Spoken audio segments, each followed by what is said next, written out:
Magandang buhay mga bata! Tara, samahan ninyo akong matuto kasama si Teacher Aika, your online teacher. Please don't forget to subscribe, like, share, and hit the notification bell for more videos. Thank you! Matatag Curriculum, Araling Panlipunan, Grade 4. Quarter 4, Aralin 8. Ang ating paksa ngayong araw ay tungkol sa kagalingang pansibiko. Ito ay ikalawang bahagi. Muli, ako si Teacher Aika, ang inyong online teacher. Simulan na natin. Mga kasanayan. Naiisa-isa ang mga salik upang makamit ang kagalingang pansibiko. Natatalakay ang kahalagahan ng kagalingang pansibiko. Napahahalagahan ang papel na ginagampanan ng mga mamamayan sa pagtaguyod ng karapatan at tungkulin tungo sa pagtamo ng kagalingang pansibiko. Natutukoy ang mga tungkulin ng mga mamamayan tungo sa pagbuo ng pagkakakilanlan at kagalingang pansibiko at nakagagawa ng isang poster hingil sa mga karapatan na tungkulin ng mga mamamayan tungkol sa pagtamo ng kagalingang pansibiko. Unang araw. Gawain bilang isa, tama o mali? Piliin mo ang tama. Susuriin ng mga mag-aaral ang mga sumusunod na pangungusap tungkol sa pagbibigay halaga sa mga kagalingang pansibiko. Isulat ang T kung tama ang isinasaad sa pangungusap at isulat ang M kung di wasto.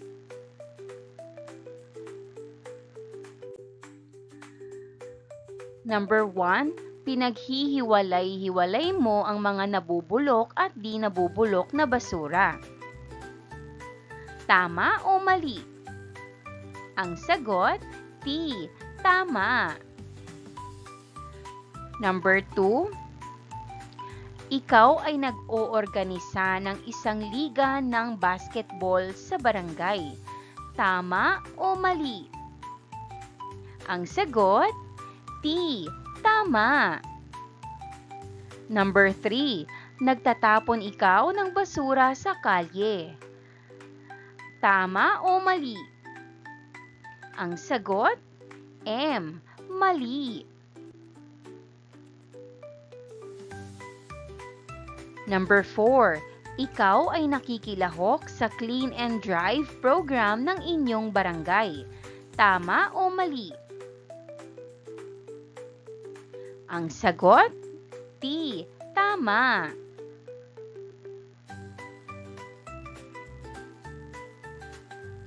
Number 5. Binalik mo ang sobrang sukli sa tindahan.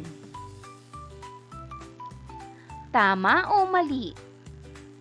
Ang sagot, T. Tama.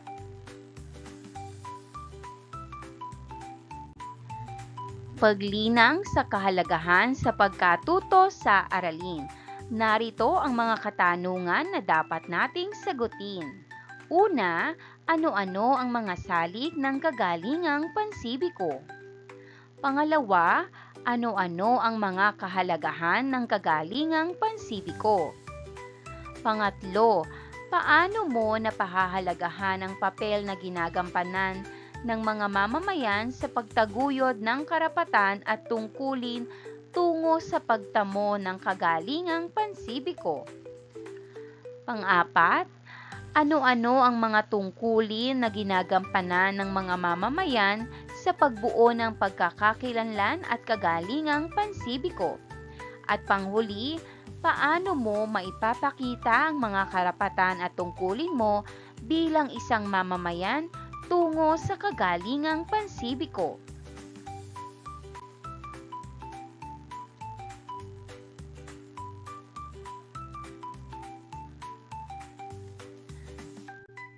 sagutin natin. Una, ano-ano ang mga salik ng kagalingang pansibiko? Sagot, ang pagiging disiplinado, mapanagutan at mapagmalasakit sa kapwa ay mga salik ng kagalingang pansibiko. Ano ang iyong sariling pakahulugan sa kagalingang pansibiko? Ang sagot, nakatutulong ito sa pagpapanatili ng kaayusan at pagkakaisa sa lipunan.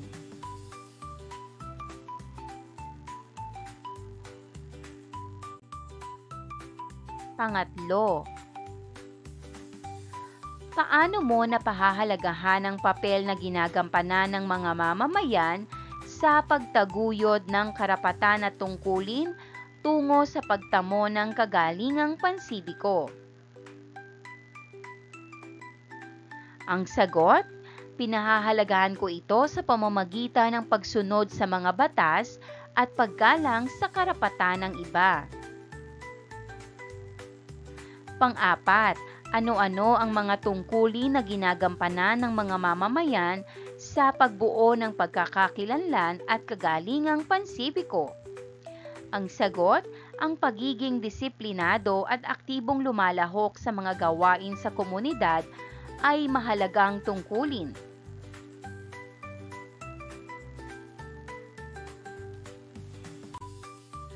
Panglima, paano mo maipapakita ang mga karapatan at tungkulin bilang isang mamamayan tungo sa kagalingang pansibiko? Ang sagot, naipapakita ko ito sa pamamagitan ng pagiging masunurin at mapagmalasakit sa kapwa. Paghawa ng bokabularyo sa nilalaman ng aralin. Gawain 2, punan mo ako. Kukumpletuhin ng mga mag-aaral ang mga salita ayon sa paglalarawan ng pangungusap. Isulat sa sagutang papel. Una, tumutukoy sa mga kilos ng tao na may pagkukusa. Ang sagot, kusang loob. Ikalawa, tumutukoy sa isang bagay na kahit anong mangyari ay sa'yo mapupunta. Ang sagot, itinakda. Pangatlo, tumutukoy ito sa isang paraan ng paglilingkod at pagpapakita ng pagmamahal sa kapwa.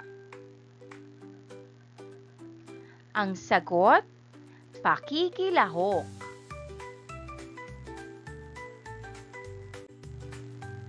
Pang-apat, maihahalin tulad ito sa paglago o pag-unlad. Ang sagot, pagyabong. Panglima, tumutukoy sa isang sitwasyon kung saan taglay ng mga mamamayan ang kamalayang may pananagutan sila sa kanilang kapwa. Ang sagot, kagalingang pansibiko.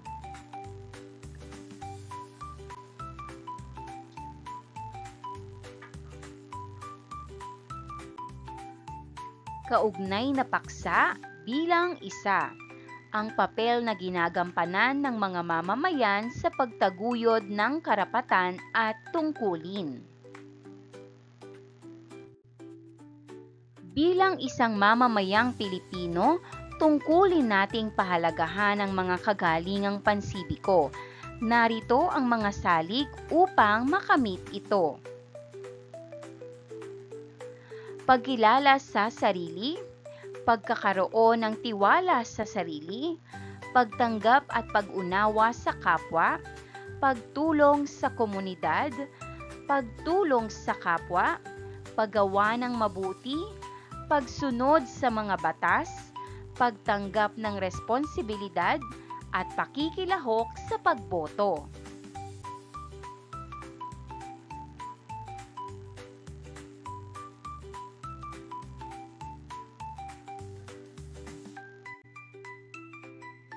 Ang kagalingang pansibiko ay ang mga gawaing lubhang makapagbibigay ng positibong epekto sa isang bansa at makapagpapaayos ng takbo ng lipunan. Bilang isang mamamayang Pilipino, mayroon din tayong responsibilidad na gumawa ng mga hakbang upang mapaunlad ang ating bansa.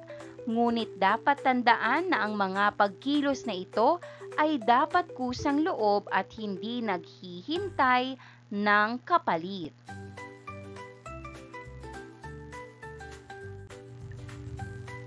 Tumulong sa mga gawaing kapaki-pakinabang sa larangan ng edukasyon, kalusugan, kapayapaan, pangkabuhayan at pamamahala sa kapaligiran.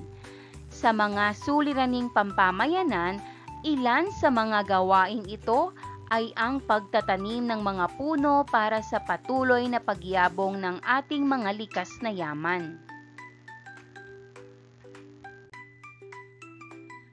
Isa ring malaking gawaing pansibiko ang pagkakaroon ng mga clean-up drive sa iba't ibang bahagi ng bansa. Isang malaking hamon naman ang climate change o ang pabago-bagong panahon. Makatutulong din ang pagsali sa mga organisasyong mayroong mabuting layunin para sa bansa at mga kapwa katulad ng mga nagsasagawa ng medical mission, relief operations, at pagbibigay ng ayuda sa mga kapuspalad na kababayan.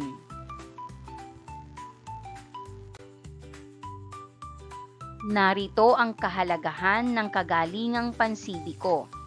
Una, makakatiyak ang mga mamamayan sa isang lipunan ng tunay na malaya, nagsasarili at kontento sa kanilang pamunuan. Pangalawa, ang mga mamamayan ay may kakayahang sustentuhan ang kaniyang sarili at pamilya at kontento sa pamamalakad ng pamahalaan. At pangatlo, malaya nilang naipapahayag ang sarili at nagagawa ang gusto nang hindi lumalabi sa itinakda ng batas.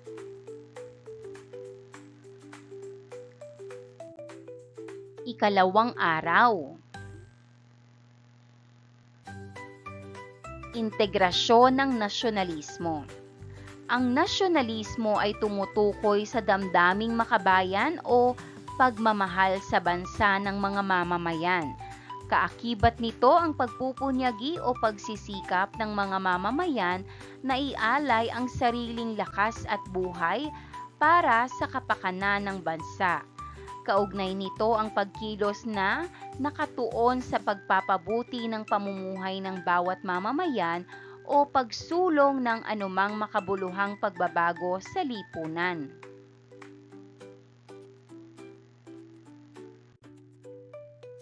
Ang bawat mamamayan ay may pananagutan hindi lamang sa kanyang kapwa kundi maging sa kanyang bansa.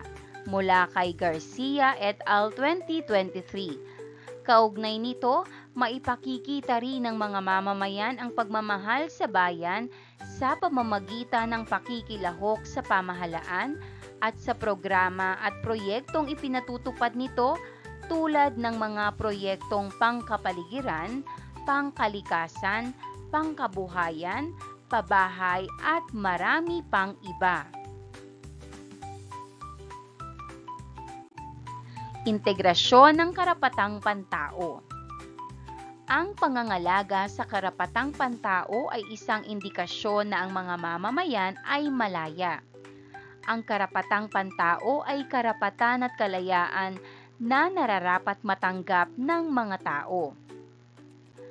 Ang mga halimbawa sa ibaba ay pagpapakita ng karapatang pantao. Una, kalayaan sa pagsasalita. Pangalawa, pagkakapantay-pantay sa harap ng batas. Pangatlo, karapatang makilahok sa kalinangan. Pang-apat, karapatan sa pagkain. Panglima, karapatang makapaghanap buhay. Pang-anim, karapatan sa edukasyon. Ang mga mamamayan ay malayang makilahok sa mga proyekto at programa ng pamahalaan. partikular sa mga proyektong nagsusulong sa mga karapatan ng mga mamamayan. Gawain bilang 3. Think, Pair, Share. Batay sa natutunan ng mga mag-aaral, sila ay hahanap ng kapareha at sasagutan ang mga pamprosesong katanungan na inihanda ng guro. Pag-isipang mabuti ang mga kasagutan at ibahagi ito sa kapareha. Matapos ang pagbabahaginan, ay ibabahagi naman ito sa buong klase sa hudyat ng guro. Narito ang mga katanungan. Una, ano ang mga salik ng kagalingang pansibiko ang iyong nagagawa? Pangalawa, nagpapakita ba ito ng pagkakaroon ng nasyonalismo? Ipaliwanag. Pangatlo, paano mo mailalapat ang kagalingang pansibiko sa karapatang pantao ng mga mamamayan? Ikatlong araw.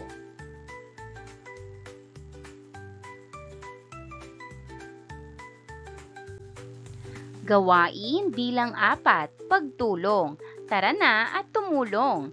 Punan ng mga impormasyon ang hinihingi sa talahan na yan. Gawing gabay ang halimbawa sa ibaba. Edukasyon, halimbawang kagalingang pansibiko, pagtulong sa brigada eskwela. Kalusugan, pagtulong sa medical mission o pamamahagi ng libreng gamot. Kapayapaan, pakikilahok sa mga programa laban sa bullying at pag-promote ng respeto sa isa't isa. Pangkabuhayan, pagtuturo ng simple at libreng pagsasanay sa hanap buhay gaya ng paggawa ng sabon o pag-aalaga ng halaman. Kapaligiran, pagsali sa paglilinis ng kapaligiran o pagtatanim ng puno. Gawain 5, role-playing, bigyang buhay. Hahatiin ang mga mag-aaral sa 4 na pangkat at bibigyan ng paksa na may kaugnayan sa kagalingang pansibiko. Bibigyan ng 10 minuto sa paghahanda at 3 minuto sa presentasyon. Gawing gabay ang rubric sa ibaba. Nilalaman, pagkamalikhain at kooperasyon. 5 puntos ang mahusay at 3 puntos naman ay may konting kulang.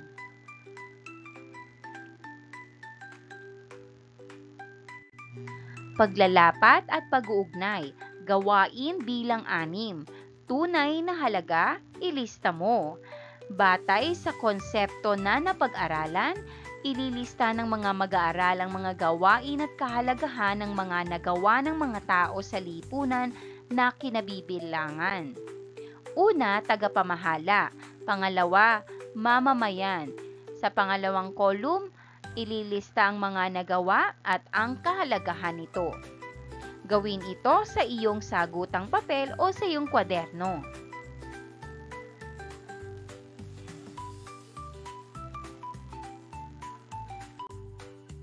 Ika-4 na araw.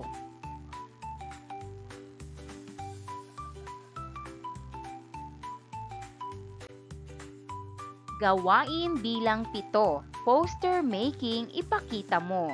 Gumawa ng isang poster hingil sa mga karapatan at tungkulin ng mga mamamayan tungkol sa pagtamo ng kagalingang pansibiko. Gawin ito sa sagutang papel. Gawing batayan ang rubrics sa ibaba. Nilalaman, pagkamalikhain at kalinisan. 5 puntos ang pinakamahusay, 3 puntos naman ang may konting kulang.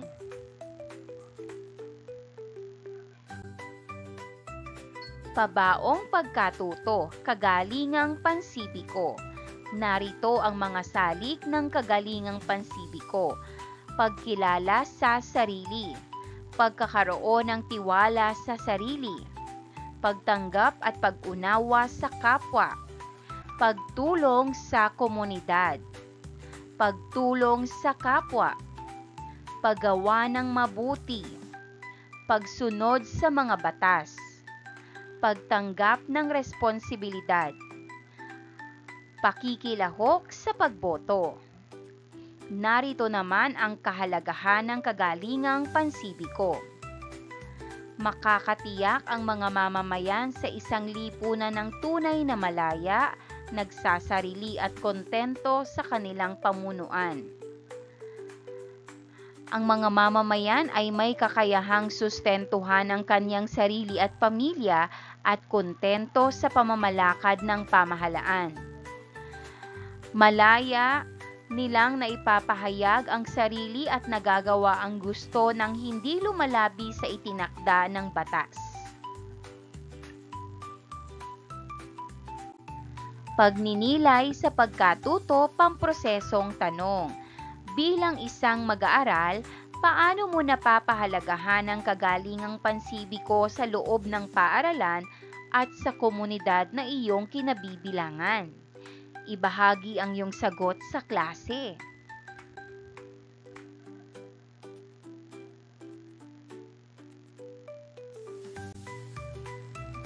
Pagsusulit. Susuriin ng mga mag-aaral ang mga sumusunod na pangungusap tungkol sa mga salik ng kagalingang pansibiko. Isulat ang T kung tama ang isinasaad sa pangungusap at isulat ang M kung di wasto. Una, ikaw ay tumatawid sa tamang tawiran. Tama o mali? Ang sagot, T. Tama. Pangalawa, ang iyong nanay at tatay ay nakikilahok sa pagboto tuwing may eleksyon. Tama o mali? Ang sagot, T. Tama.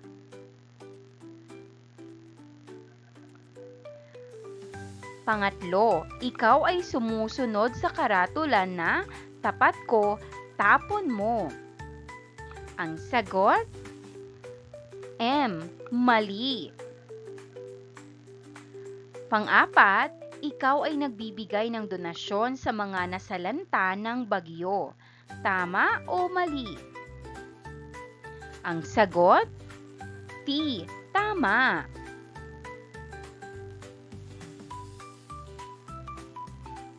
Panglima, ginamit mo sa magandang gawain ang sobrang sukli sa tindahan ni Aling Susan. Tama o mali? Ang sagot, M. Mali.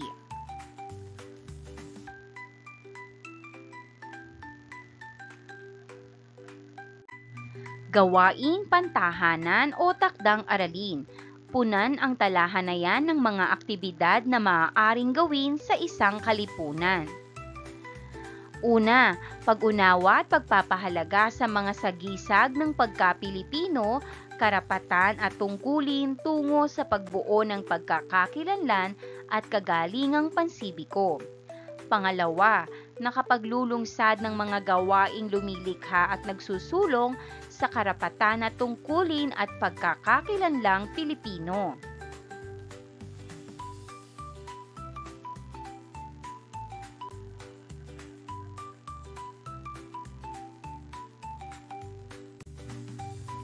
Sagutan natin. Una, pagsali sa flag ceremony at pag-awit ng pambansang awit ng may respeto. Pangalawa, pag-aaral tungkol sa kasaysayan at kahalagahan ng pambansang sagisag. Pangatlo, pagsunod sa mga alituntunin ng paaralan at komunidad bilang mabuting mamamayan. Pang-apat, pagsasagawa ng mga programang nagpapakita ng kultura at tradisyon ng Pilipinas. At panglima, pagtulong sa mga nangangailangan sa pamamagitan ng community outreach o volunteer work.